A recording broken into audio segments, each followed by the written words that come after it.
KEP TV, mencerdaskan pekerja. Ini hadir dari Perpu yang sudah barang tentu tidak kelihatan unsur memaksanya, tidak ada unsur memaksanya, karena memang diputuskan oleh DPR juga bukan pada persidangan berikutnya. Jadi ini sudah barang tentu jelas melanggar Undang-Undang Dasar 45. Dan yang terakhir beliau menegaskan bahwa sekali ini didiamkan, maka penggunaan Perpu secara serampangan akan terus terjadi dan itu akan mengancam hak asasi dan demokrasi. Ini dua baris terakhir dari keterangan ahli Pak Zainal Arifin Muchtar.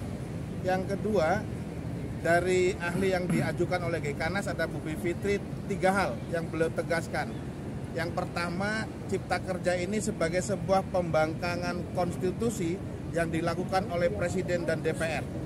Karena perintah Mahkamah melalui putusan nomor 91 jelas harus ada perbaikan dengan penegasannya adalah participation meaningful. Adanya partisipasi penuh dari masyarakat. Dan ini tidak dilakukan dengan Perpu, sudah barang tentu itu menjadi hak prerogatifnya Presiden dan kemudian DPR hanya sekedar mengesahkan. Terlebih lagi juga disorot bahwa kondisi DPR RI yang sekarang itu adalah mayoritas adalah pendukungnya Presiden. Jadi apapun tindakan yang dilakukan oleh Presiden pasti akan disetujui oleh DPR. Nah, yang berikutnya dijelaskan bahwa tidak ada alasan untuk menerbitkan Perpu. Ketika bicara Undang-Undang Nomor 6 2023 tidak bisa dilepaskan dengan adanya Perpu. Di mana Perpu salah satunya dengan alasan kegentingan yang memaksa karena kekosongan hukum, faktanya tidak ada kekosongan hukum. Ada instruksi Mendagri, ada surat edaran Mahkamah Agung, seluruh pejabat daerah, gubernur dan seterusnya menggunakan Undang-Undang Nomor 11 tahun 2020. Jadi meskipun sudah diputus oleh Mahkamah Konstitusi sebagai yang inkonstitusional dan di sana juga disebutkan masih ada berlaku, tapi hanya tidak memiliki daya ikat, artinya tidak ada kekosongan hukum. Nah, yang terakhir dari Bu Bivitri jelaskan ini sebagai sebuah tindakan darurat yang seharusnya sangat tidak demokratis gitu ya.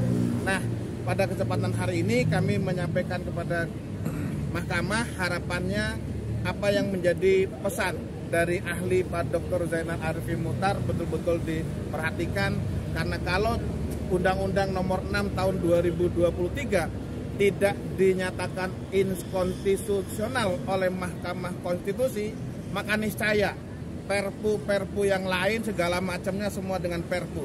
Sebagaimana yang disampaikan dalam persidangan, Bu Bivitri maupun Pak Zainal Arifin Muchtar bagian dari tim reformasi hukum yang dibentuk oleh Menko Polhukam, beliau sampaikan pemikiran untuk menerbitkan Perpu dalam segala hal sekarang sudah muncul.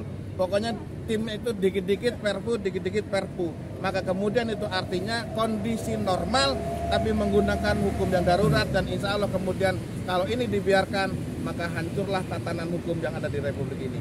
Saya pikir itu dari saya. Terima kasih. Salam hormat dari kami semua. Terima kasih atas dukungan kawan-kawan semua. Mohon maaf. Assalamualaikum warahmatullahi wabarakatuh.